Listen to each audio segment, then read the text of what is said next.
Une famille entière meurt mystérieusement, ne laissant en vie qu'une fillette de 9 ans. Mais lors des funérailles, quand la petite s'approche des cercueils, tenant 5 roses blanches et demandant à prendre une dernière photo aux côtés de ses proches, un détail troublant apparaît sur la photographie et plonge tous les présents dans le désespoir, obligeant la police à intervenir immédiatement. Regarde le merveilleux gâteau que j'ai préparé pour le dessert, dit Madame Conception avec un large sourire au visage, exhibant fièrement le plat qu'elle tenait. Elle entra dans l'immense salle à manger du manoir d'un pas assuré, équilibrant soigneusement un magnifique gâteau aux noix qui semblait briller sous la lumière du lustre en cristal. L'atmosphère, déjà élégante en soi, gagna encore plus d'éclat grâce au parfum sucré qui emplit l'air. Philomène, sa fille, observait la scène avec une expression bien différente de l'enthousiasme de sa mère. Son regard se fixa sur le gâteau et son visage se contracta d'inquiétude.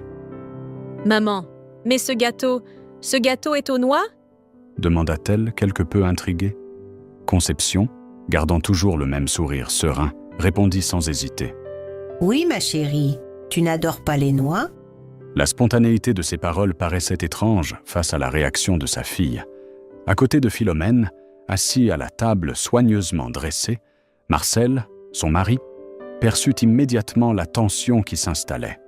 Avec délicatesse, il posa sa main sur l'épaule de son épouse et échangea avec elle un regard rapide, un regard qui en disait plus que 1000 mots. Philomène comprit aussitôt ce qu'il voulait dire. La jeune femme se leva, alors, marcha vers sa mère et, forçant un sourire pour ne pas alerter, dit d'un ton doux « Maman, j'adore le gâteau aux noix. En fait, nous l'adorons tous ici. » Elle tourna le visage vers les autres membres de la famille assis autour de la table. « Mais il y a Samira. Elle est allergique aux noix, tu as oublié ?» Le geste de Madame Conception changea soudainement. Elle posa le gâteau sur la table avec soin, mais porta la main à sa tête, comme frappée par un souvenir brutal. Ses yeux se tournèrent vers sa petite fille de 9 ans, et son expression déborda de regret. « Mon Dieu, comment ai-je pu oublier ? Pardonne-moi, ma chérie. Mamie a oublié de préparer un gâteau séparé pour toi. » Samira, la benjamine de la famille, regarda sa grand-mère avec tendresse et un léger mystère dans son sourire, un regard qui semblait dire plus que des mots. « Ce n'est pas grave, mamie. Tout va bien. Je prendrai de la glace en dessert. J'ai vu que Samuel en avait acheté. » Après avoir parlé, elle lança un regard espiègle et malicieux à son grand frère, qui réagit immédiatement. « Et voilà, adieu ma glace !» grommela Samuel, levant les yeux au ciel, mais laissant échapper un léger sourire devant l'ingéniosité de sa sœur. L'ambiance resta détendue jusqu'à ce que M. François, le patriarche de 70 ans, décide d'interrompre la conversation. Lui, qui observait tout avec calme, se rapprocha de la table pour prendre une part du dessert. « Puisque tout est réglé et que Samira prendra de la glace, laissez-moi goûter à ce merveilleux gâteau aux noix que ma belle épouse a préparé. » dit-il, d'une voix ferme et fière. Et ainsi, en quelques secondes, toute la famille suivit son geste. Les rires emplirent la pièce, tandis que les fourchettes coupaient des parts du gâteau. Le bruit des conversations légères se mêlait au parfum du dessert fraîchement servi. Samira, quant à elle, se dirigea vers le réfrigérateur, prit le pot de glace que Samuel avait acheté et commença à se servir, satisfaite de son choix. L'énergie de ce dîner était contagieuse, comme si aucun problème ne pouvait franchir ses murs. Mais en réalité, l'harmonie était sur le point d'être brisée. Quelques minutes après que M. François eut savouré la première bouchée, quelque chose d'étrange se produisit. Le vieil homme porta la main à sa tête, fermant les yeux un instant, comme s'il cherchait son équilibre. Sa respiration devint lourde et une note d'inquiétude apparut dans sa voix. Philomène, attentive, perçut immédiatement le changement. « Papa, vous allez bien ?» demanda-t-elle, angoissée. Le patriarche tenta de répondre, mais sa voix tremblait et semblait affaiblie. Je vais bien, ma fille. J'ai juste un peu de vertige, et je me sens faible. » Pourtant, avant même de finir sa phrase, son corps s'effondra soudainement, comme si son énergie vitale lui avait été arrachée en un seul souffle. Ses yeux se fermèrent et il s'écroula sur le côté, inconscient. « Monsieur François !» cria Marcel, désespéré. Comme il se trouvait tout près, il réagit rapidement. Il se jeta en avant et retint son beau-père, l'empêchant de s'écraser violemment au sol. Le bruit de la chaise qu'on traînait résonna lorsque Samuel se leva d'un bond, courant vers son grand-père. « Papy, papy, réveille-toi » clamait l'adolescent, la voix étranglée. Madame Conception, en voyant la scène, fut prise de panique. Sa respiration devint haletante et elle ne parvint pas à contrôler le tremblement de sa voix. « Mon Dieu, Philomène, il faut emmener ton père à l'hôpital tout de suite. » Mais tandis qu'elle parlait, quelque chose d'inattendu commença aussi à lui arriver. La vieille dame sentit le même vertige violent envahir son corps. Une faiblesse écrasante prit possession de ses membres. Avec difficulté, elle se pencha, s'appuyant au sol pour ne pas s'évanouir sur place. « Maman, non! Pas vous aussi !» s'écria Philomène, le cœur battant à tout rompre dans un pur désespoir. Madame Conception tenta encore de lutter contre la somnolence qui l'assaillait, mais elle ne résista pas. Ses yeux se fermèrent lentement et, finalement, elle s'effondra, inanimée, sur le sol froid de la salle à manger. Philomène courut vers elle, s'agenouillant et approchant l'oreille de la bouche de sa mère. Sa voix tremblait, presque sans force. « Elle ne respire plus. Ma mère ne respire plus. » Marcel, qui tenait encore Monsieur François, regarda sa femme avec désespoir. La difficulté à dire ce qu'il voyait était évidente, mais il ne put cacher la vérité. « Ton père, il n'a plus de pouls non plus. Il faut les emmener d'urgence à l'hôpital. » Samuel, emporté par l'adrénaline, saisit son téléphone portable avec des mains tremblantes. « J'appelle les urgences » dit-il. Mais la nervosité était telle qu'il peinait à taper le numéro. L'appareil glissa de ses doigts et tomba au sol avec fracas.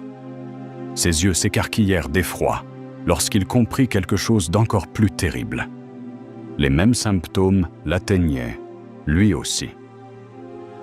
Philomène, qui remarqua soudain la pâleur de son fils, abandonna sa mère un instant et se précipita vers lui. « Mon amour, qu'est-ce que tu ressens ?» demanda-t-elle, les larmes aux yeux. Le garçon respirait avec peine et sa voix était étranglée par les sanglots. « Je me sens faible, maman. Je ne veux pas mourir. » Marcel, tentant de rester fort face à la tragédie, serra son fils contre sa poitrine. Sa voix sortit ferme, mais désespérée. « Personne ne va mourir ici, mon fils. Personne ! » Ces paroles, bien que fortes, sonnaient au creux, face à la menace invisible qui s'abattait sur ce dîner. Samuel ne résista pas. Son corps se relâcha et il s'évanouit dans les bras de sa mère. « Samuel, mon fils, non, non !» cria Philomène, désespérée, serrant le corps inerte de l'adolescent. Marcel, bien que le cœur serré, savait qu'il devait agir. Il tenta de se lever précipitamment, décidé à prendre les clés de la voiture pour sauver la famille. Mais dès qu'il posa les pieds au sol, ses jambes refusèrent de le soutenir. Un tremblement parcourut son corps, sa vue se troubla et sa voix sortit péniblement. « Philomène, comment te sens-tu » C'est à ce moment que Philomène sentit l'inévitable. Un poids écrasa son corps. Ses paupières semblaient ne vouloir se fermer d'elles-mêmes, et ses jambes tremblaient, comme incapables de la porter. Son cœur battait à toute allure, mais son corps ne répondait plus. Elle inspira profondément, regardant son mari, et vit qu'il vacillait, lui aussi. Marcel était tout aussi pâle, luttant pour rester debout. Leurs regards se croisèrent, et dans cet échange silencieux se lisait une vérité dévastatrice. Ils ne pouvaient rien faire. Le désespoir se transforma en impuissance. « Qu'est-ce qui se passe, mon amour ?» demanda Philomène d'une voix affaiblie, comme si chaque mot lui coûtait un effort immense. Elle sentait déjà sa vitalité s'échapper, et pourtant cherchait encore une réponse. Marcel ne répondit pas tout de suite. Le silence ne fut brisé que par le souffle haletant des deux. Puis, presque en synchronie, leurs regards se tournèrent lentement vers la table du dîner. Leurs pupilles parcoururent chaque détail. Le reste du gâteau aux noix, encore intact en partie. Le pot de glace ouvert à côté. Les assiettes déjà vides. Jusqu'à ce que, enfin, leurs yeux se fixent sur l'unique présence de la salle, restée indemne, tranquille, sereine. Samira. La fillette savourait calmement sa glace, comme si elle était étrangère au chaos qui envahissait le manoir. Son visage enfantin contrastait d'une manière troublante avec la tragédie qui se déroulait devant elle. Elle observait, presque comme spectatrice d'un spectacle macabre, chaque membre de la famille s'effondrer un à un. Alors, avec un calme glaçant, Samira leva les yeux et croisa le regard fragile de ses parents. Ses lèvres bougèrent lentement et, d'une sérénité glaciale, elle dit « Désolé, papa. Désolé, maman. Il fallait que ce soit ainsi. » La phrase traversa le cœur de Marcel. Sans force, il répéta à voix basse, presque sans en comprendre le sens. « Il fallait que ce soit ainsi. » Ses jambes cédèrent et son corps tomba lourdement au sol, inerte. Philomène, luttant encore contre la somnolence et la faiblesse, résista un peu plus longtemps. Chaque seconde était une torture. Avant de céder, elle entendit une fois de plus la voix calme de sa fille, qui ne se levait pas, ne s'approchait pas, se contentait d'observer. « Tout ira bien, maman. Tu peux fermer les yeux. » Et même en voulant résister, même en essayant de garder les paupières ouvertes, Philomène ne parvint pas à soutenir le combat. Son corps se rendit, et elle s'écroula, s'effondrant aux côtés des autres. Samira, alors, comme si rien de tout cela n'était extraordinaire, poursuivit son dessert. Elle porta tranquillement la dernière cuillerée de glace à sa bouche, essuya la cuillère contre le pot et la reposa sur la table. Le silence qui s'installa était lourd, mais la fillette ne semblait pas troublée. Elle resta là, assise, observant les corps autour d'elle, dans un calme perturbant. Pendant de longues minutes, elle ne fit rien d'autre que contempler la scène. Puis, elle inspira profondément, comme pour clore une étape, et se leva. Elle prit le téléphone fixe de ses petites mains et composa un numéro. Quand on répondit à l'autre bout du fil, sa voix changea complètement. Entre sanglots et un pleur convulsif qui paraissait réel, elle dit « Tati ! Marguerite ! Tati Marguerite, s'il te plaît, viens vite à la maison. C'est urgent. Tout le monde s'est évanoui et il ne bouge plus. Je ne sais pas ce qui s'est passé. Je crois qu'ils sont tous morts. » Ces mots se mêlaient aux larmes. Mais quiconque l'avait vue quelques instants plus tôt n'aurait jamais imaginé une expression aussi convaincante de désespoir. Marguerite, la sœur cadette de Conception et grand-tante de Samira, n'hésita pas une seconde. Aux côtés de sa fille, Marie Bienvenue, âgée de 35 ans, cousine de Philomène, elle quitta l'appartement en trombe. Marguerite, avec ses 60 ans, portait le poids de l'âge, mais son cœur battait plus vite que ses jambes. Sa fille l'accompagnait d'un pas ferme, le visage chargé d'inquiétude. Lorsqu'elles arrivèrent enfin au manoir, la vision qui s'offrit à elles les poussa instinctivement à porter leurs mains à la bouche, comme pour contenir le choc. Le spectacle était dévastateur. Les 5 corps gisaient toujours là, étendus sur le sol de la salle à manger. Marguerite eut du mal à prononcer les mots, mais l'exclamation s'échappa de ses lèvres. « Mon Dieu, Mais qu'est-ce qui s'est passé ici? Murmura-t-elle, horrifiée, les yeux embués. Marie Bienvenue, saisie par l'urgence, courut vers les corps.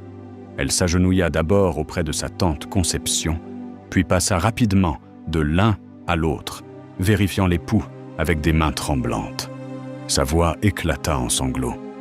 Tati Conception, elle n'a pas de pouls, ni ma cousine.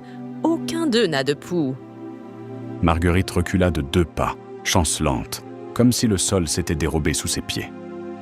Tu veux dire que ma famille... Balbutia-t-elle, incapable de terminer. Sa fille confirma, les larmes coulant sur son visage. Ils sont morts, maman. Ils sont tous morts. Samira, les yeux rougis d'avoir tant pleuré, pointa de sa petite main tremblante la table. C'est arrivé après qu'ils aient mangé ce gâteau. Le gâteau que ma grand-mère avait fait.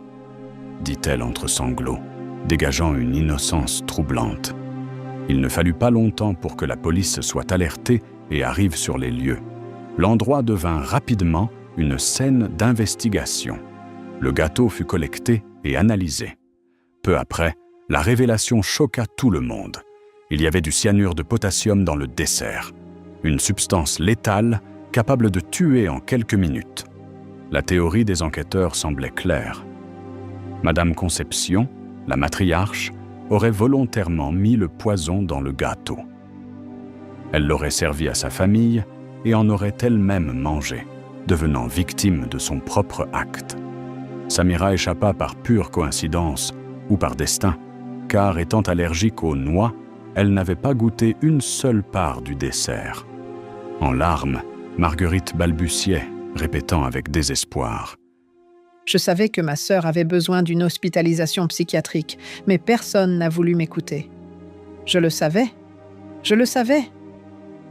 Conception avait été diagnostiquée quelques mois plus tôt avec schizophrénie et Alzheimer. Elle souffrait souvent de crises, durant lesquelles elle perdait totalement le sens de la réalité et agissait de façon impensable. Ce diagnostic servit de pilier à l'explication officielle de la tragédie. Pour renforcer la thèse, les experts retrouvèrent également des traces de cyanure dans la farine de la cuisine et dans un récipient caché dans la chambre de la matriarche. L'histoire semblait cohérente, mais un doute persistait malgré tout. Cela s'était-il vraiment passé ainsi? Ou y avait-il quelque chose de plus derrière cette tragédie? Les corps furent libérés pour les funérailles et la nouvelle bouleversa tout le voisinage. Le jour de la cérémonie, Samira était l'image même de la fragilité. Elle pleurait devant les cercueils, mais il y avait quelque chose d'étrange dans ses sanglots. Quelque chose qu'aucun des présents ne parvenait à comprendre. C'était comme si ce pleur d'enfant portait une nuance différente. « Je suis toute seule au monde maintenant !» murmura-t-elle, fixant les cercueils alignés. Marie Bienvenue, émue, s'approcha et caressa la tête de la fillette. « Ne sois pas ainsi, Samira. Nous allons prendre soin de toi. Tu vas t'en sortir. Ta mère, en plus d'être ma cousine, était ma meilleure amie. Je ne t'abandonnerai jamais. Elle est partie, mais je suis là et je vais m'occuper de toi. » Marguerite aussi fit question de consoler la petite survivante. « Et moi, je serai ta grand-mère à la place de ma sœur. Tu n'es pas seule, ma chérie. Pas du tout. » Samira, pourtant, paraissait lointaine, indifférente aux mots de réconfort. Elle ne réagissait ni avec gratitude, ni avec soulagement. Elle gardait simplement le regard fixé sur les cercueils fermés, comme si son esprit était ailleurs. De temps à autre, elle détournait les yeux vers son poignet, où elle portait la montre offerte par son grand-père. Et d'un geste répétitif, elle vérifiait l'heure, comme si elle attendait quelque chose, comme si elle guettait le moment exact. Un peu plus d'1 heure s'était écoulée depuis le début des funérailles de la famille disparue de façon tragique. L'ambiance était de deuil absolu. Les couronnes de fleurs exhalaient un parfum intense, et le lourd silence n'était brisé que par les sanglots de ceux qui ne pouvaient contenir leur douleur. Marguerite regardait l'heure. Elle ne voulait pas que la cérémonie se prolonge davantage. Elle s'approcha du maître de cérémonie, lui demandant de clore la veillée funèbre. Il acquiesça et annonça d'un ton solennel que dans quelques minutes, les cercueils seraient scellés. Ceux qui souhaitaient un dernier adieu devaient s'avancer. Un à un, les présents marchèrent lentement jusqu'au cercueil, déposant des fleurs, faisant des prières silencieuses et caressant le bois poli comme pour garder à jamais ce contact. Restait en dernier seulement la petite Samira. Ses yeux embués fixaient les 5 cercueils alignés. La fillette tenait délicatement 5 roses blanches. L'une après l'autre, elle plaça les fleurs dans les cercueils. Une pour son grand-père, une pour sa grand-mère, puis pour sa mère, son père, et, enfin, pour son frère. Le geste, bien que simple, portait un poids symbolique. Curieusement, à cet instant, Samira semblait plus calme qu'avant, comme si elle avait accepté l'inévitable. Tous s'étant déjà recueillis, Marguerite, qui se trouvait aux côtés de sa fille, Marie Bienvenue, et de sa petite nièce, prit son courage et dit qu'on pouvait fermer les cercueils. Le maître de cérémonie acquiesça de nouveau et s'apprêtait à appeler les agents funéraires chargés de sceller les couvercles. Mais avant qu'il ne puisse donner l'ordre, une voix enfantine retentit avec une fermeté inattendue. Samira fit un pas en avant et cria « Attendez! Ne fermez pas encore les cercueils !» Le cri de la fillette fit écarquiller les yeux de plusieurs personnes. Des murmures se répandirent parmi l'assistance, qui ne comprenait pas son attitude. Marie Bienvenue s'accroupit aussitôt pour se mettre à la hauteur de sa petite cousine, essayant de la calmer. « Samira, mon amour, il est temps de les laisser partir. » La réponse de la fillette, pourtant, fut sereine, sans hésitation, comme si elle l'avait répété. « Je sais. Mais avant, je veux une photo. » La demande tomba comme un poids dans l'atmosphère silencieuse. Les gens s'entreregardèrent, incrédules. Une photo au milieu d'un enterrement. Marguerite, confuse, fixa directement la fillette et demanda, la voix étranglée. « Une photo ? Qu'est-ce que tu veux dire, ma chérie ?» Samira soutint le regard de sa grand-tante avec fermeté. « On a toujours pris des photos de tous les moments, Tati. Vous le savez bien. C'est un moment d'adieu, mais je veux une photo. Une dernière photo de la famille, tous ensemble. » Marguerite sentit un nœud dans sa gorge, déglutissant difficilement. Marie Bienvenue, de son côté, tenta d'argumenter avec douceur. « Samira, ma belle, ton père, ta mère, et les autres sont avec Dieu maintenant. Leurs âmes sont au ciel. Ici, il ne reste que leur corps. On garde les photos des moments heureux, mon amour. Ne souffrons pas davantage. » Mais la fillette insista, les yeux brillants de détermination. « On garde des photos de tous les moments. Je veux une photo. Une dernière photo. Une photo de toute la famille ensemble. » La petite prit les mains de Marie Bienvenue et de Marguerite, les tirant fermement vers les cercueils. Marie Bienvenue, hésitante, regarda sa mère, espérant qu'elle refuse. Mais Marguerite, en soupirant profondément, murmura simplement « Finissons-en. C'est la meilleure chose à faire. » C'est alors que Samira sortit de sa poche le téléphone portable que son grand-père lui avait offert quelques semaines auparavant. Elle remit l'appareil entre les mains du maître de cérémonie qui, mal à l'aise et visiblement gêné, fit quelques pas en arrière pour cadrer la scène. Samira murmura alors d'une voix basse, mais suffisamment claire pour les 2 femmes à ses côtés. « Une dernière photo de famille. » Le maître de cérémonie appuya. Le clic de l'appareil photo résonna étrangement fort dans ce silence pesant. Il rendit l'appareil à la fillette, qui sourit avec un calme déconcertant. Marguerite, soulagée, tenta de clore la situation. « Voilà. Maintenant que tu as ta photo, Samira, terminons vite cet enterrement. » Laissons nos êtres chers reposer en paix. Mais Samira secoua la tête, levant son téléphone. Attends, regardons la photo avant. Le cœur de tous s'accéléra lorsque la fillette ouvrit la galerie. En haut de l'image fraîchement prise, un message fit presque s'évanouir Marguerite et Marie Bienvenue. Les lettres brillaient sur l'écran. « Vous deux, vous n'allez pas vous échapper. » Marie Bienvenue écarquilla les yeux, la respiration bloquée. Sa voix sortit nerveuse, tremblante. Mais quel genre de plaisanterie est-ce, Samira? Tu te rends compte de l'heure? Pourquoi as-tu mis cette phrase? La réponse de la fillette fut immédiate, ferme, sans hésitation. Je n'ai rien mis, je le jure. C'est apparu tout seul. Le choc envahit les lieux. Marguerite, incrédule, avança pour arracher le téléphone des mains de l'enfant. Mais avant qu'elle n'y parvienne, elle sentit quelque chose de froid et de puissant agripper sa chemise. L'attraction fut si soudaine qu'elle faillit tomber.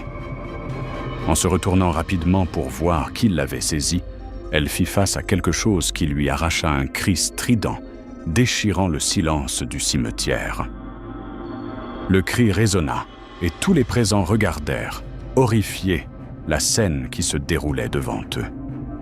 Marie Bienvenue, prise de panique, s'effondra en arrière, haletante, murmurant dans la terreur. « Non, ce n'est pas possible, ça ne peut pas être réel. » Mais pour comprendre ce qui se passait réellement à ces funérailles, qui avait attrapé le vêtement de la vieille dame, la raison du message macabre sur la photo, et pourquoi Samira se comportait de façon si étrange, il fallait revenir en arrière.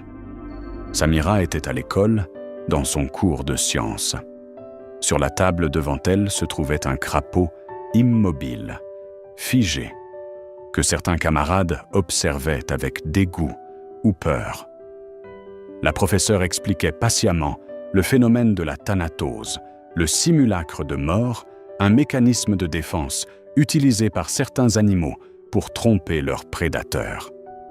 Alors que la plupart des élèves paraissaient mal à l'aise, Samira observait, fascinée.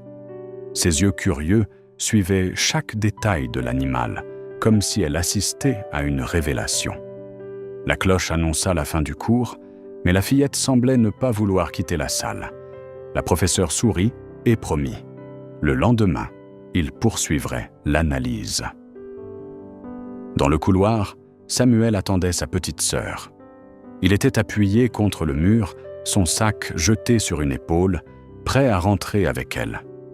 Dès qu'il la vit, il demanda si le cours avait été intéressant. La fillette répondit, enthousiaste. « Le cours s'est terminé au meilleur moment. On étudiait quand les crapauds font semblant d'être morts. » Samuel fronça les sourcils, riant avec une certaine incrédulité. « Il n'y a que toi pour aimer ce genre de choses, Samira. Mais viens, dépêche-toi. Il faut prendre la navette. Papy a dit qu'il avait une nouvelle importante à annoncer aujourd'hui.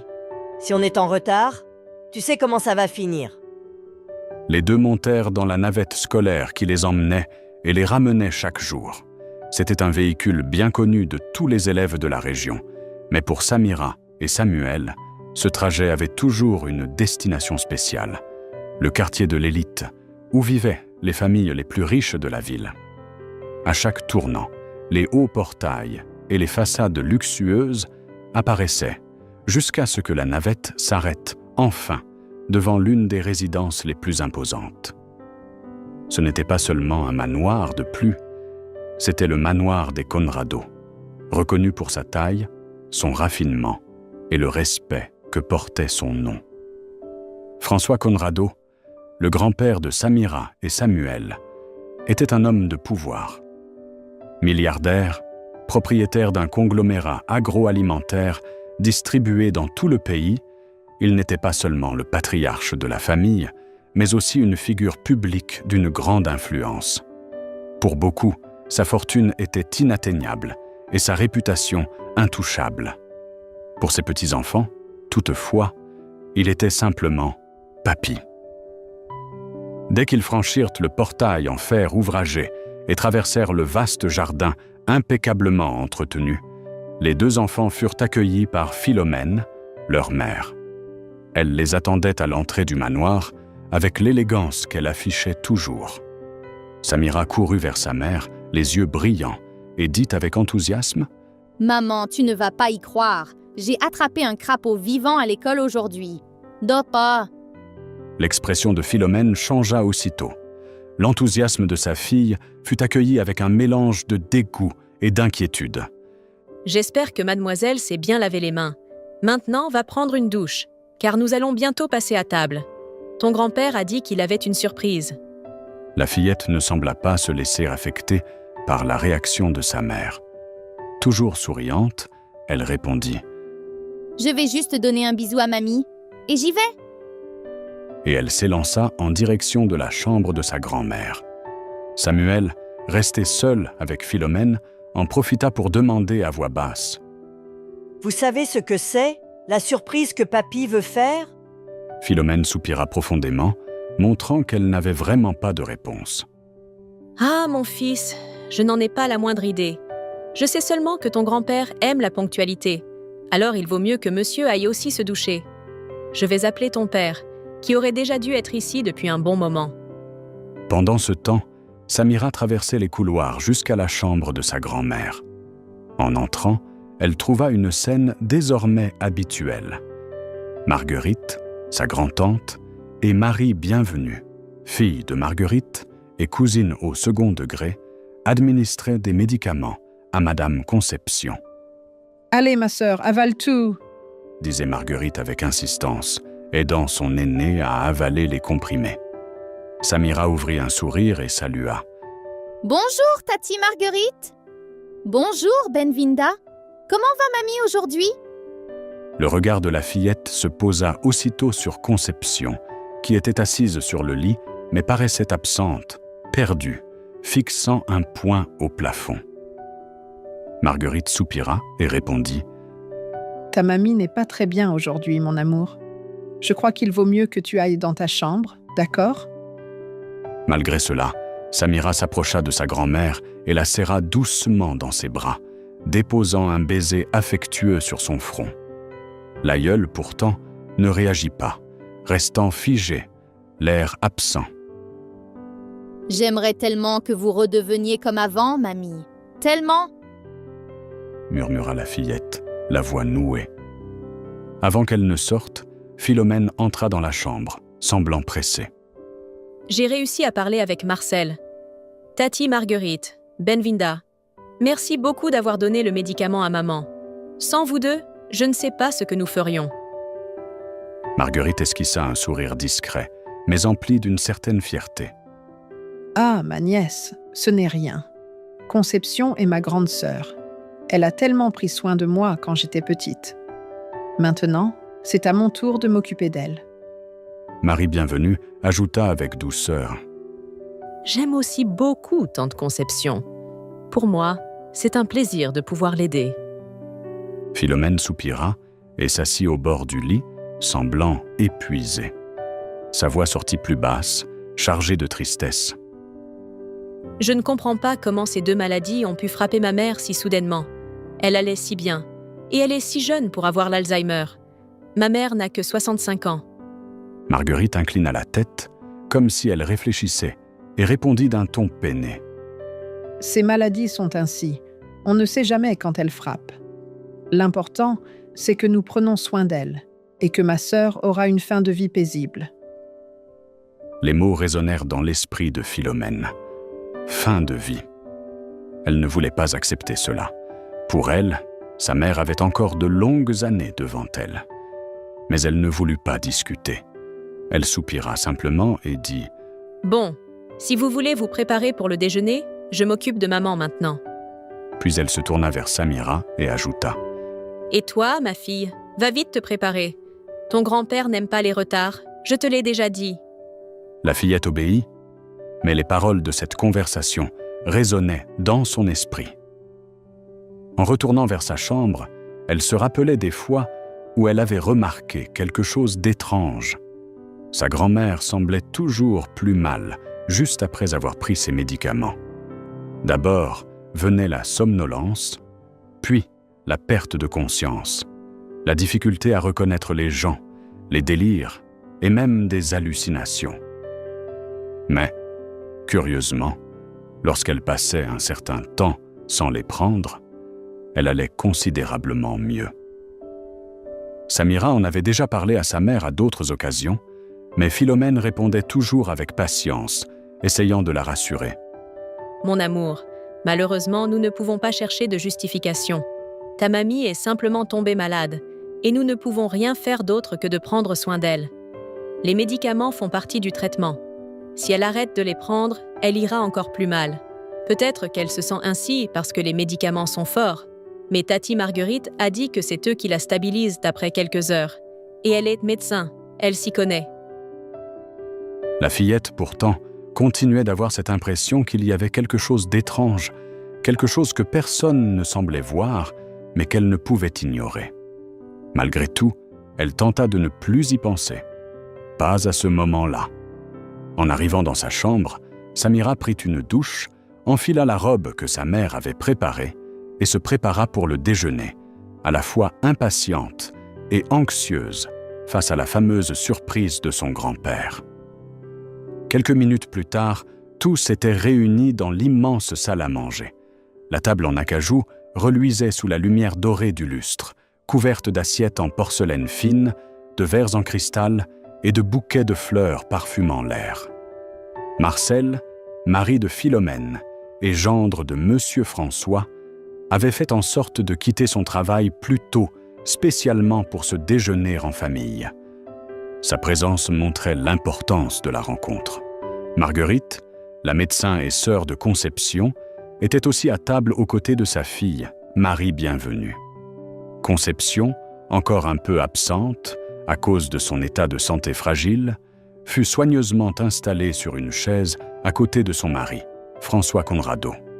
Lui-même insista pour lui tenir la main, tandis que les domestiques du manoir commençaient à servir le repas. Les plats fumants furent disposés avec délicatesse. Les arômes des épices raffinées se répandaient dans la pièce, et bientôt, tous se régalaient des mets servis. Mais malgré l'abondance, aucun des convives ne parvenait à détourner longtemps le regard du patriarche. Il était évident que quelque chose d'important allait être révélé. Marcel, curieux, rompit le silence. « Alors, beau-père, quelle est la surprise ?» demanda-t-il, posant sa fourchette sur l'assiette et levant les yeux directement vers François. Le milliardaire de 70 ans se leva lentement, comme pour préparer un discours. Ses yeux parcoururent chaque visage autour de la table, sa fille Philomène, ses 2 petits-enfants, son gendre, sa belle-sœur Marguerite et sa nièce Marie Bienvenue, à qui il portait aussi beaucoup d'affection. Le sourire sur ses lèvres révélait sa fierté pour la famille qu'il avait construite. « Ma famille, je vous ai demandé de vous réunir ici parce que je veux faire une annonce, » déclara-t-il avec fermeté. Un silence absolu tomba dans la pièce. Les couverts furent reposés. Les regards se fixèrent sur lui. François inspira profondément et poursuivit. « Toute ma vie, j'ai beaucoup travaillé pour construire l'empire que j'ai aujourd'hui. J'ai travaillé pour vous donner le meilleur. À vous, ma famille. » Philomène observait son père avec émotion. Un véritable film défilait dans sa tête. Des souvenirs d'enfance, des enseignements reçus, des fois où son père l'avait guidée dans des moments difficiles. Elle savait que cet homme avait sacrifié une grande partie de sa vie pour le travail. François continua. « Mais maintenant, je réalise que les affaires me volent quelque chose de précieux. Le temps. Du temps que je devrais passer aux côtés de mon grand amour. » Il se tourna vers Conception, son épouse, et sourit. Elle, même encore confuse et absente, répondit par un léger sourire. « Cela fait plus de 45 ans de mariage auprès d'une femme merveilleuse, qui ne méritait pas d'être frappée par ces 2 maladies, mais qui malheureusement l'a été. Quel que soit le temps qu'il reste à ma belle Conception, je veux le passer à ses côtés. C'est pourquoi je vais faire quelque chose que je n'aurais jamais imaginé faire. Je vais prendre ma retraite. » La réaction fut immédiate. Tous à table restèrent stupéfaits. L'idée de voir François, un homme qui avait toujours vécu pour le travail, tout abandonné, semblait incroyable. Philomène ne put se retenir. « Prendre ta retraite, papa ? Je pensais que tu ne prendrais jamais ta retraite. Le travail a toujours fait partie de ce que tu es. Qui va diriger l'entreprise ? » François laissa échapper un petit rire et répondit calmement. « Qui va diriger ?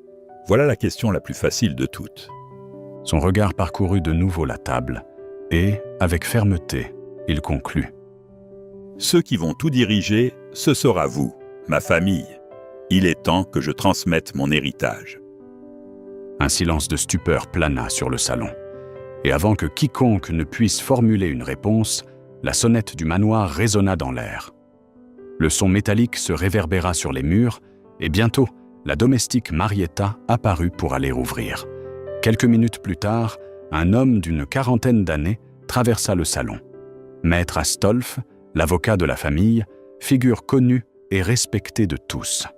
François fit tout de même les présentations, bien que cela ne fût pas nécessaire. « J'ai fait venir Astolphe aujourd'hui parce qu'il va s'occuper de tout le transfert. » Marcel, surpris, fronça les sourcils.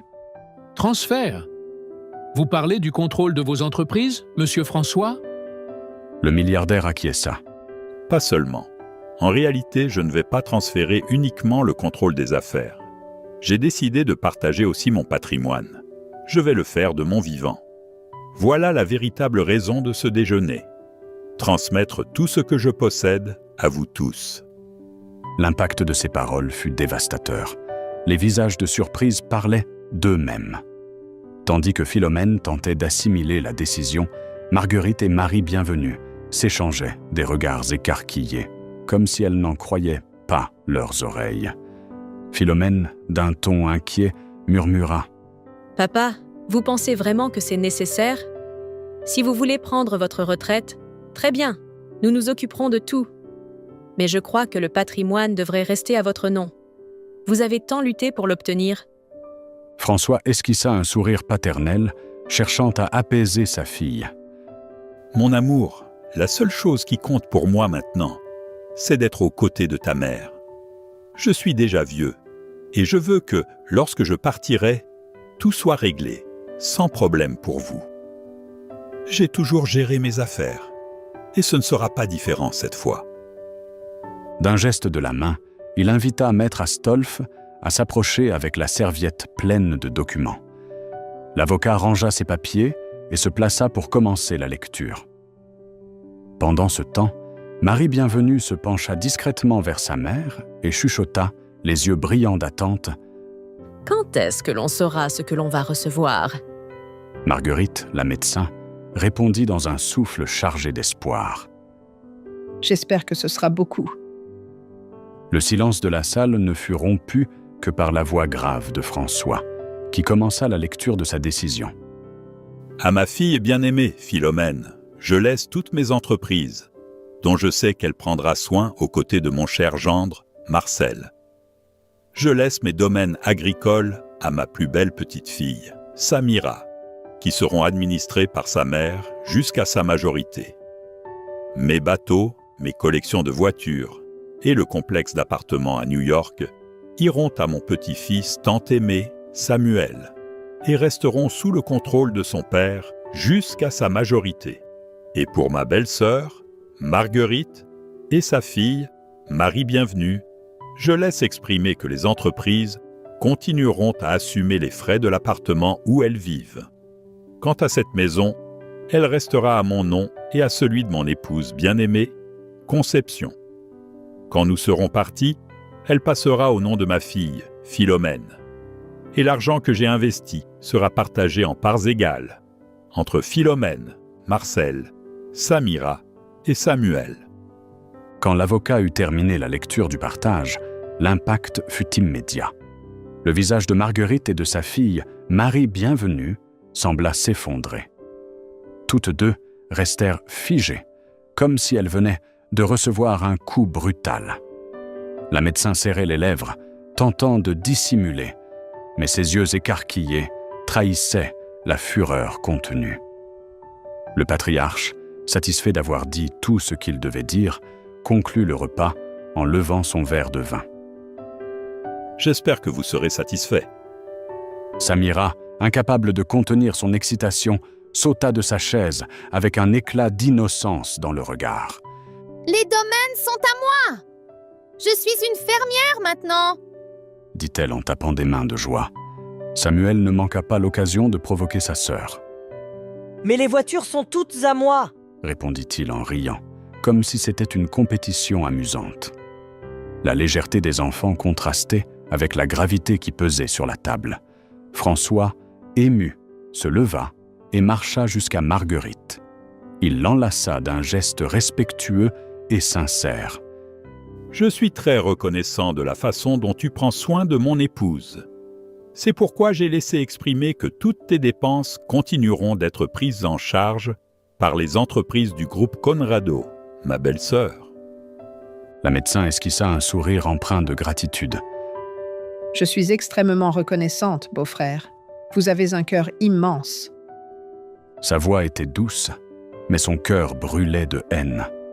Derrière ce faux sourire, Marguerite était consumée par un sentiment corrosif, la colère, l'envie et le ressentiment. Peu après, loin des regards attentifs de la famille, Marguerite se retira avec sa fille dans l'un des salons les plus reculés du manoir. Dès qu'elle s'y sentit en sécurité, elle souffla bruyamment, libérant toute la rancune qu'elle dissimulait. Comment ce vieux dégoûtant peut-il nous laisser seulement une pension de misère? Payer les frais de l'appartement.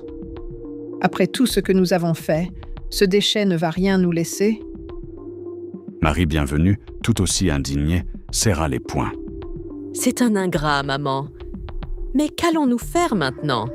Je pensais qu'à la mort de tonton François, nous serions riches. Vous l'avez toujours dit. » Un sourire cruel s'étendit sur le visage de Marguerite. Ses yeux scintillèrent de malveillance, tandis qu'elle disait « Maintenant ce vieux va voir. Nous ne repartirons pas les mains vides après tant d'efforts, ma fille. S'il le faut, ils mourront tous.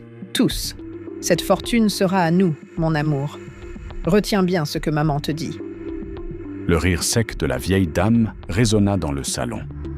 Mais avant de continuer et de connaître la fin de cette histoire, clique déjà sur le bouton « J'aime », active la cloche des notifications et abonne-toi à la chaîne. C'est seulement ainsi que YouTube t'avertira à chaque nouvelle histoire. Maintenant, dis-moi, es-tu pour ou contre que le partage des biens soit fait du vivant? Oui ou non? Raconte-le-moi dans les commentaires. Et profitant pour me dire de quelle ville tu regardes cette vidéo, je marquerai ton commentaire d'un joli cœur. Maintenant, revenons à notre histoire. Le regard de Marie Bienvenue se tourna vers sa mère. Elle observait attentivement ce visage chargé d'envie, de fureur et de rancune, accumulées au fil des ans. La vérité était claire. Ni Marguerite, ni sa fille n'étaient dignes de confiance. Il n'y avait aucune bonté en elles. Elles étaient mues par la rancune et la cupidité. Marguerite avait toujours été ainsi. Depuis sa jeunesse, elle portait en elle la jalousie comme une ombre. Elle ne supportait pas de voir sa sœur aînée, Conception, conquérir ce qui lui paraissait inaccessible. La haine grandit encore lorsque Conception épousa François. À l'époque, il n'était pas encore le milliardaire connu de tous aujourd'hui, mais possédait déjà des biens, des terres et la promesse d'un avenir prospère. Marguerite croyait de toutes ses forces que c'était elle qui aurait dû l'épouser. Au lieu de cela, elle vit sa sœur fonder une famille solide, construire un foyer et élever une fille, Philomène, entourée d'affection. La médecin, pour sa part, feignait le contentement. Elle resta proche, toujours collée à la vie de sa sœur, simulant bonté et dévouement. Mais chaque geste était calculé. C'est grâce à ce rapprochement qu'elle réussit à obtenir que Conception finance ses études de médecine. Pourtant, Même sa carrière ne lui apporta pas le succès qu'elle espérait. Le sentiment d'infériorité la consumait. Envieuse, elle désirait non seulement l'argent de Conception et François, mais aussi la stabilité, le prestige et l'amour qu'ils partageaient. Elle tenta de construire sa propre famille, mais échoua dans un mariage raté. Il ne lui resta que sa fille, Marie Bienvenue, qui grandit en absorbant le même poison émotionnel, convoiter ce qui n'était pas à elle. Dès son plus jeune âge, la jeune fille apprit à se comparer à Philomène, enviant tout ce que sa cousine possédait. La médecin, rongée par la rancune, laissa échapper. Ce sale François n'a même pas laissé un appartement pour nous deux, ma fille. Eh bien, ils auront ce qu'ils méritent. D'un geste brusque, elle ouvrit son sac et sortit un flacon de comprimé. Elle le montra à Marie Bienvenue, les yeux brillants de malveillance. C'est avec ça que nous allons en finir avec ces imbéciles. Sa fille écarquilla les yeux, confuse. Avec les médicaments de temps de conception? Comment ça? Marguerite afficha un sourire glacé, plein de secrets. Ma fille, tu es trop naïve. Il est temps que je te dise la vérité. Ceci n'est pas un médicament, ce sont des hallucinogènes. Marie Bienvenue resta sous le choc. Comment? S'exclama-t-elle, incapable d'y croire. Ce fut alors que Marguerite révéla ce qu'elle cachait depuis des années. D'une voix chargée de haine, elle avoua qu'elle droguait sa propre sœur. La réalité était brutale. Conception n'avait ni schizophrénie, ni Alzheimer. Elle n'avait jamais réellement été diagnostiquée de ces maladies. Elle était simplement empoisonnée, lentement. Les comprimés censés la soigner étaient en réalité des substances qui la rendaient chaque jour plus faible, confuse, incapable de reconnaître sa propre famille. La médecin parlait avec froideur, comme décrivant une expérience. Mon intention était d'envoyer cette garce en enfer, de réussir à me mettre avec François et ensuite de prendre tout le patrimoine pour nous. Mais comme maintenant tout va être donné de son vivant, j'ai un autre plan. Les yeux de Marie Bienvenue s'écarquillèrent devant la perversité de sa mère. Marguerite s'approcha encore plus et d'un ton calculateur révéla: Nous allons tous les empoisonner. Ils mourront un par un, sauf Samira. Parce que ainsi, tout le patrimoine reviendra à elle, qui sera l'unique héritière. Et nous deux, la tante et la cousine attentionnées, nous prendrons soin de notre chère Samira. Et bien sûr, de toute la fortune. Un sourire sombre se dessina sur le visage de Marie Bienvenue. Le plan paraissait parfait, mais des doutes subsistaient. Maman, j'aime l'idée. Mais comment allons-nous faire pour empoisonner tout le monde sauf Samira? Et si on découvre la vérité? Et si tout retombait sur nous? Marguerite éclata de rire, comme si elle avait déjà pensé à chaque détail. Calme-toi, ma fille. Tout ira bien. Après tout, celle qui portera la culpabilité, ce sera la folle de ta tante. Nous allons empoisonner un de ses gâteaux.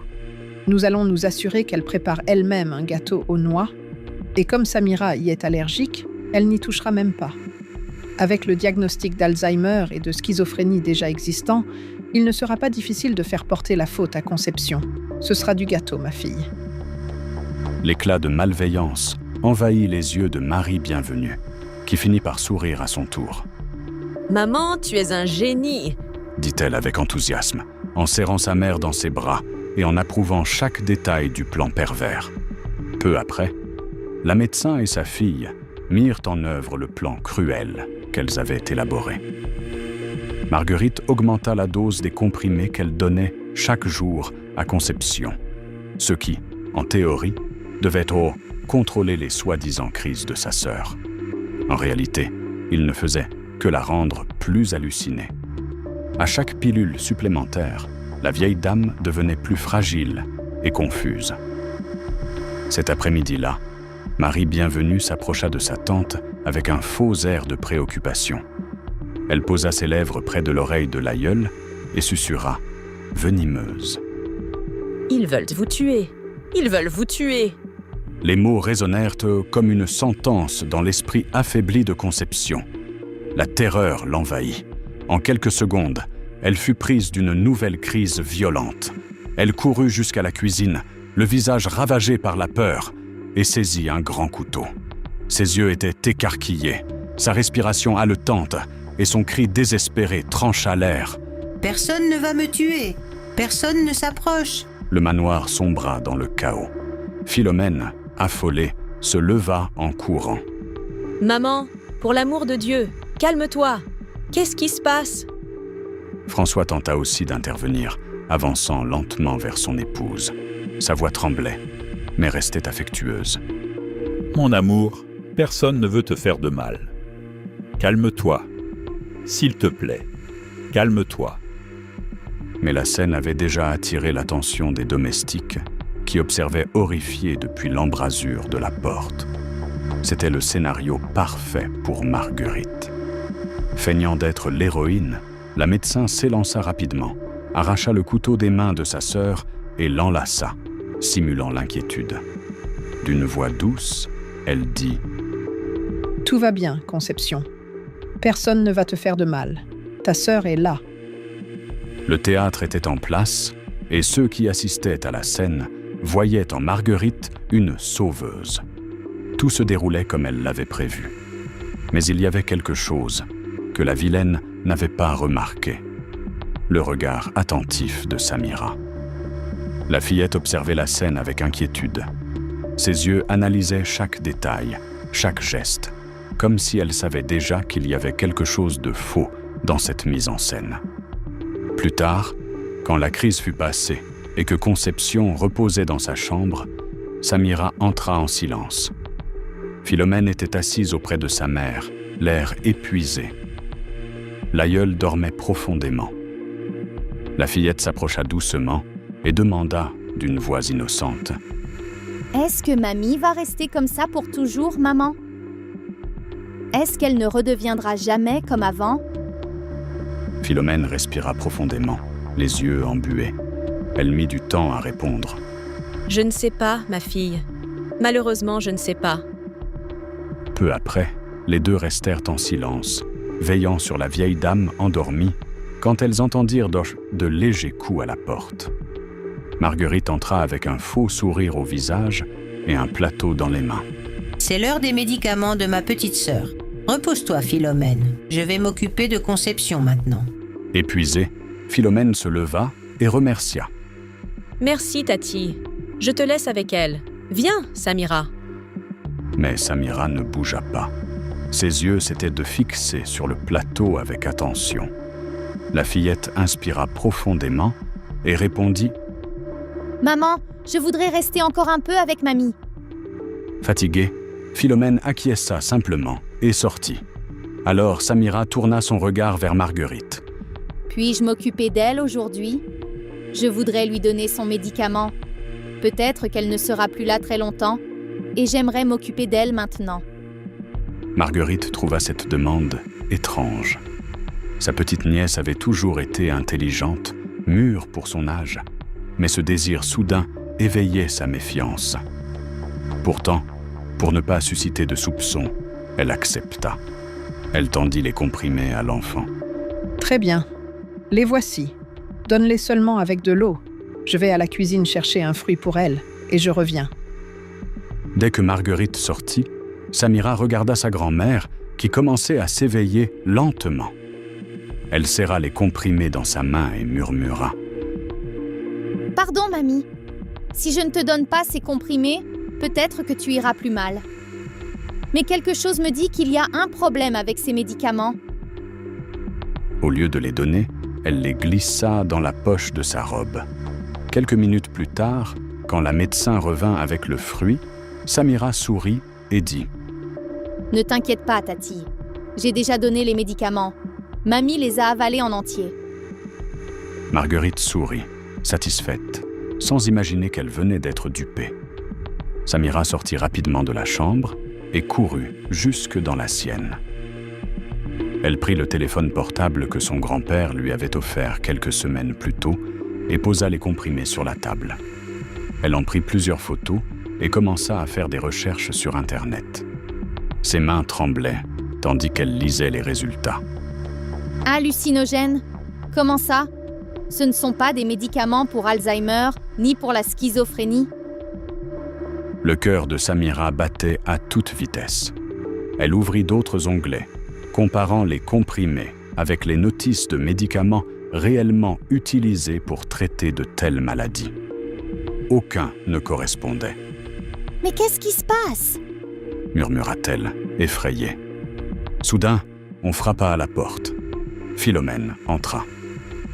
Samira, tu sais que je ne veux pas que tu restes tard sur ce téléphone. La fillette, rapide, cacha les comprimés et fit semblant.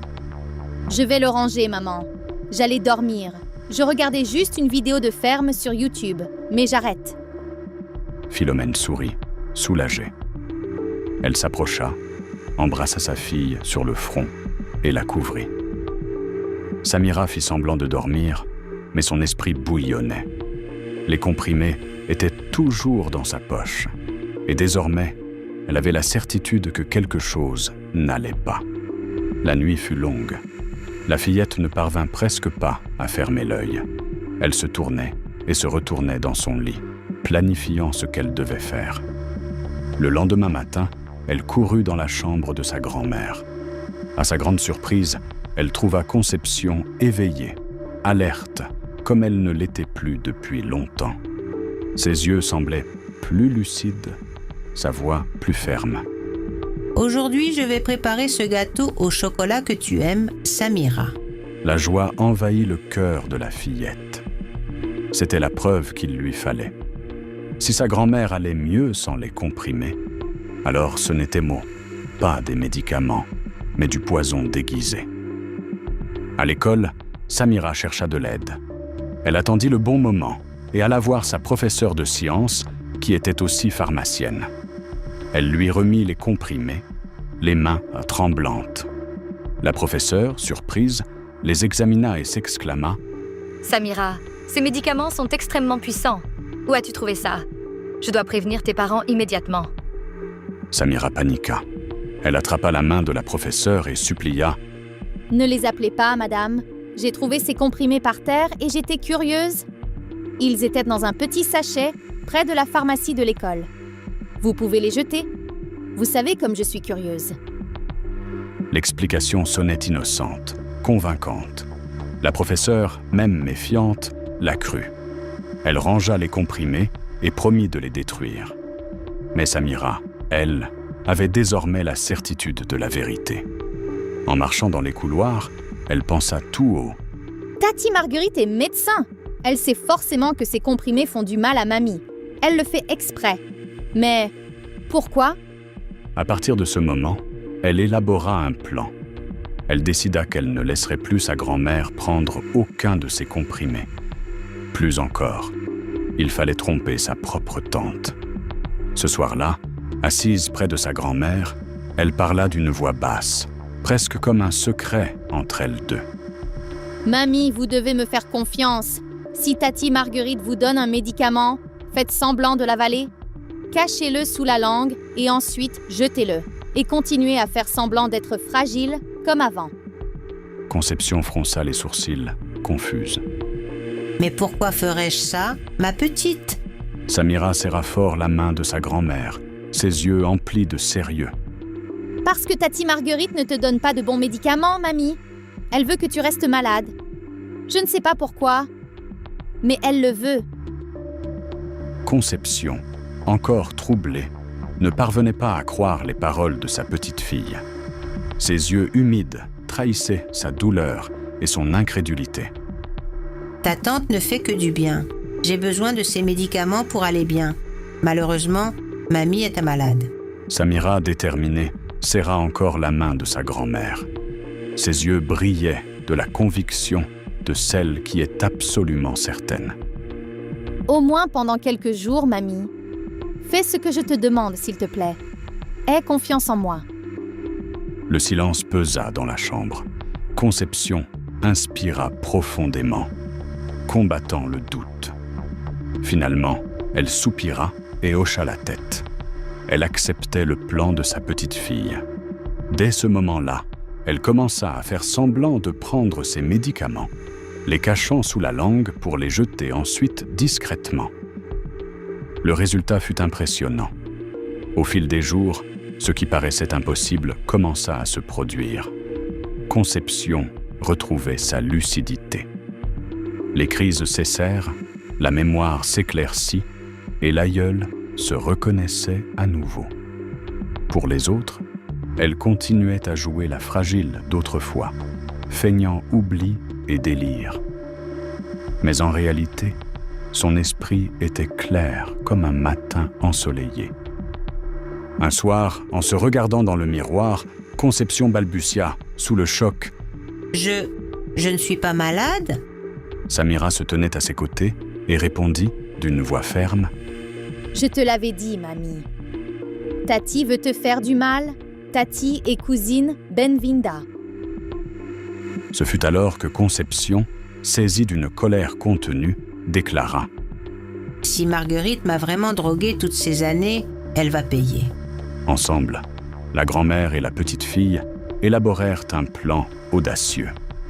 Elles installèrent discrètement une caméra secrète dans la chambre d'amis, l'endroit où Marguerite et Marie Bienvenue avaient l'habitude de séjourner lorsqu'elles n'étaient pas dans l'appartement que François leur prêtait. Et ce fut grâce à ces images que la vérité éclata enfin. L'enregistrement montrait Marguerite et sa fille, assises côte à côte, en pleine conspiration. La voix de la médecin résonnait froide, calculatrice. « Ce sera demain, ma fille. Ils dîneront tous ensemble à la maison, et les domestiques ne restent pas au manoir la nuit. Conception est de plus en plus folle. Je vais la pousser à préparer un gâteau aux noix et j'y mettrai du cyanure de potassium dans la farine. En plus, je vais répandre du cyanure dans ses affaires. Tout le monde croira que ta tante a tué toute la famille, y compris elle-même. » Marie Bienvenue sourit malicieusement et ajouta « Et l'héritage reviendra entièrement à la gamine Samira, dont nous nous occuperons. Ainsi, nous aurons accès à tout.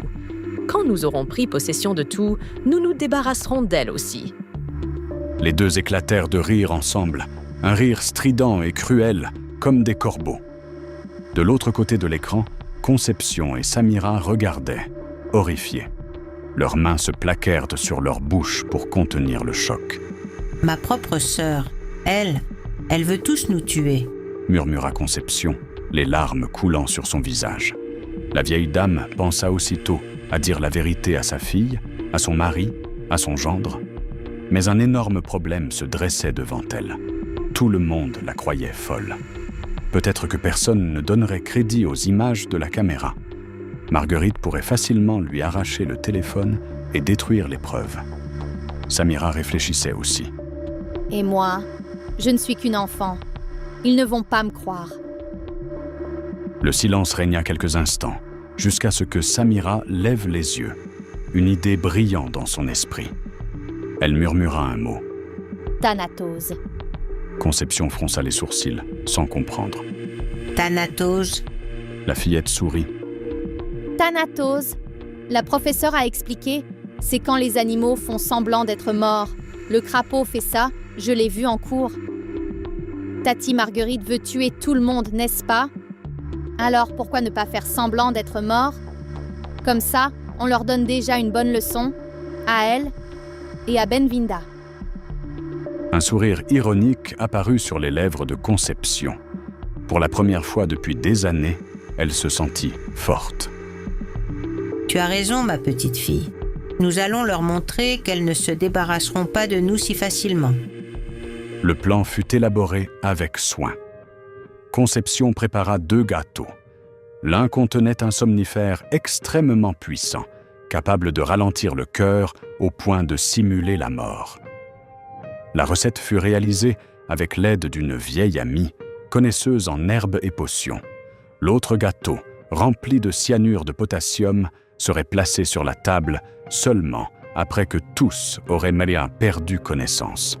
Ce serait le rôle de Samira, de déposer un morceau devant chacun, simulant qu'ils avaient consommé le dessert empoisonné. Quant au gâteau contenant le somnifère, il serait discrètement écarté. De plus, Conception contacta en secret un ami de la morgue, une personne de confiance qui accepta le plan sans hésiter.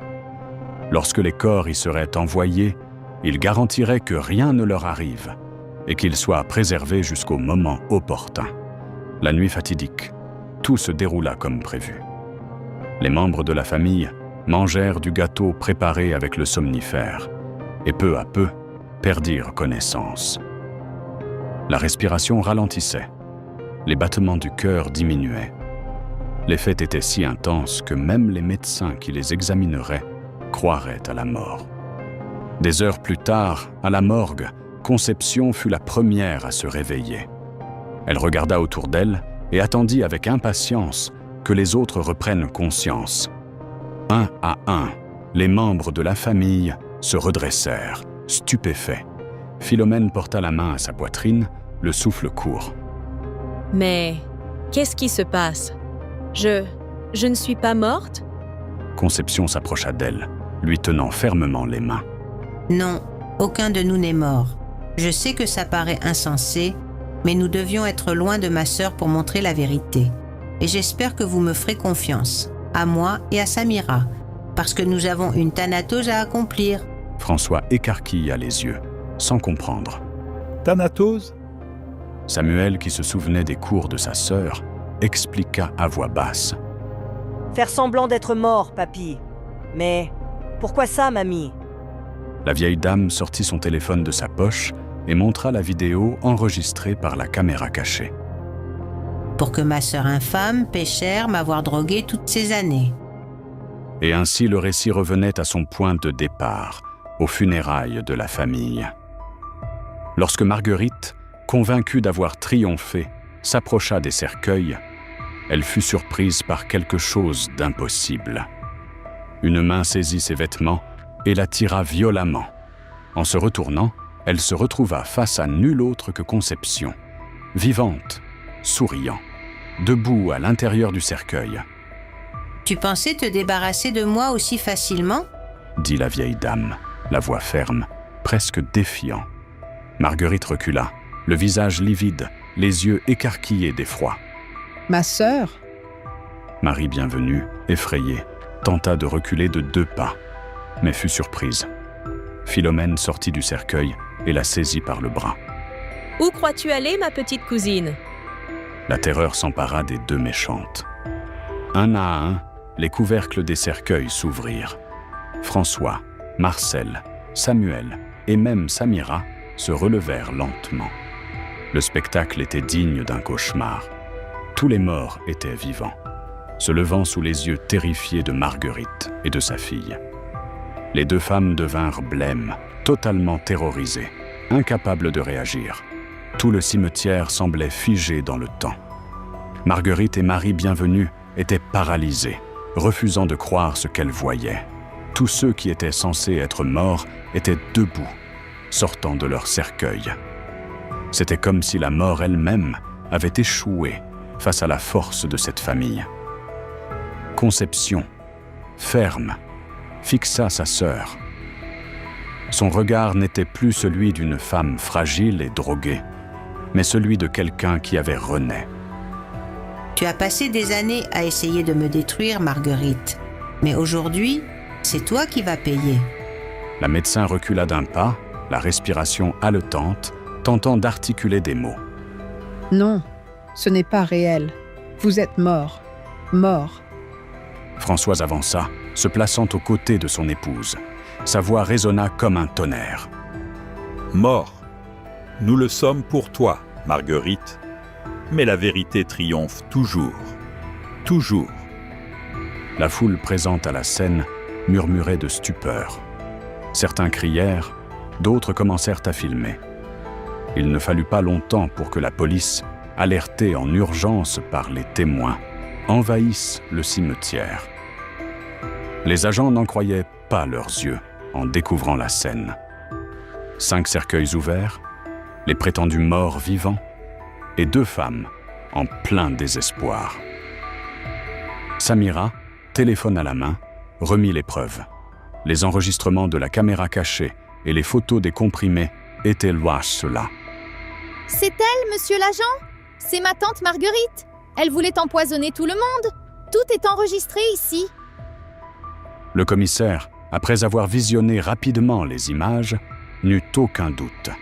Il ordonna l'arrestation immédiate des deux.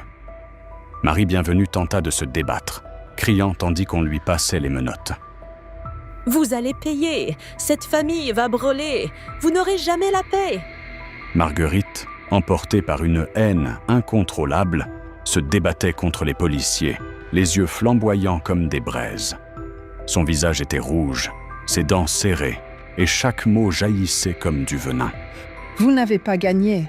Vous devriez être mort. Cette famille maudite va payer cher. » La médecin hurlait comme une bête en cage, tentant de se libérer des menottes, donnant des coups de pied, se débattant, crachant des insultes. Son regard fixé sur Conception était rempli d'une rancune accumulée pendant des décennies. « C'est toi, misérable. Toujours toi. Cette vie aurait dû être la mienne. Cette fortune était à moi. » Les policiers la soulevèrent de force, mais elle continuait de rugir, de maudire, de lancer des malédictions contre tous. « Vous allez vous traîner. Vous allez me supplier un jour. Cette famille n'aura jamais la paix tant que je respirerai. » La foule applaudit lorsque mère et fille furent emmenées, vociférant imprécations et malédictions, mais enfin vaincus. Quelques mois plus tard, la justice fut rendue. Marguerite et Marie Bienvenue furent condamnées pour tentative d'homicide, empoisonnement et association criminelle. La peine fut lourde et le châtiment paraissait faible face à leur cruauté, mais suffisant pour les écarter définitivement. En prison, la réalité fut encore plus dure pour Marguerite. La haine qui la consumait rongeait son esprit. Peu à peu, elle perdit le contact avec la réalité. Ironiquement, elle fut diagnostiquée d'Alzheimer et, dans ses crises, prononçait des phrases incohérentes, appelant le nom de François, jurant qu'un jour, il serait à elle. Mais désormais, elle n'était plus qu'une ombre de ce qu'elle avait été, errant dans les couloirs de la prison, riant seule, folle. Marie Bienvenue, quant à elle, ne supporta pas la vie derrière les barreaux. Isolée, haïe même par les autres détenus, elle finit par vivre de remords et de colère, répétant chaque jour que la fortune lui revenait de droit. Pendant ce temps, hors des murs de la prison, la vie reprenait son cours. La famille Conrado, unie comme jamais, décida que cette tragédie serait transformée en un nouveau départ. François tint parole. Restant à la retraite, il décida de voyager à travers le monde aux côtés de la femme de sa vie, Conception. Lors d'un adieu, avant leur premier voyage, il serra tendrement sa main et dit « Nous avons lutté plus de 40 ans, mon amour. Maintenant, je veux que chaque lever de soleil soit à tes côtés, n'importe où dans le monde. Juste nous deux, libres, vivant le temps que Dieu nous accordera. » Conception sourit, les yeux brillants comme jamais. Je pensais avoir tout perdu, mais en réalité, je dormais seulement. Merci de n'avoir jamais abandonné, François. Ils voyagèrent en Europe, découvrirent des châteaux, marchèrent sur des plages paradisiaques, explorèrent des montagnes enneigées. Chaque nouvelle destination était un cadeau de la vie, une victoire contre l'ombre que Marguerite avait jetée sur eux. Samira, la petite héroïne, devint la joie de la famille. Son lien avec sa grand-mère était indestructible. Elles se promenaient ensemble dans les jardins du manoir, conversant comme de véritables meilleurs amis. Un après-midi, Samira serra Conception dans ses bras et dit, en souriant, « J'ai toujours su, mamie, toujours su que vous étiez là tout le temps. Il fallait juste un petit coup de pouce pour vous réveiller à nouveau. » Conception l'enlaça avec tendresse. « Si je souris aujourd'hui, c'est grâce à toi, ma petite fille. Tu nous as tous sauvés. » Samuel, toujours protecteur, riait des aventures de sa sœur. Philomène et Marcel, fiers, remerciaient chaque jour le miracle de leur survie. Le manoir Conrado redevint une maison pleine de rires, de conversations et de déjeuners en famille. Il n'y avait plus d'ombre, seulement la certitude que l'union et l'amour étaient plus forts que n'importe quel poison. Ainsi, l'histoire se termina avec justice. Les deux méchantes, vaincues et oubliées, dépérirent dans l'oubli. Et la famille Conrado, enfin libre, célébra la vie. Car au bout du compte, comme le dit François avant de partir pour un nouveau voyage, levant son verre devant toute la famille réunie, « Aucune fortune ne vaut plus que ça. Nous, la famille. » Tous trinquèrent, tandis que Samira et sa grand-mère s'enlaçaient, souriant, symbole vivant que même des ténèbres les plus profondes peut naître la lumière la plus éclatante.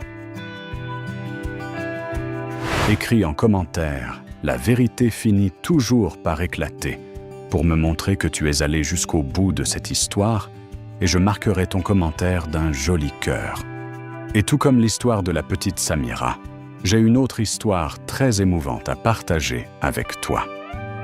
Clique simplement sur la vidéo qui apparaît maintenant à l'écran et embarque avec moi dans une nouvelle narration.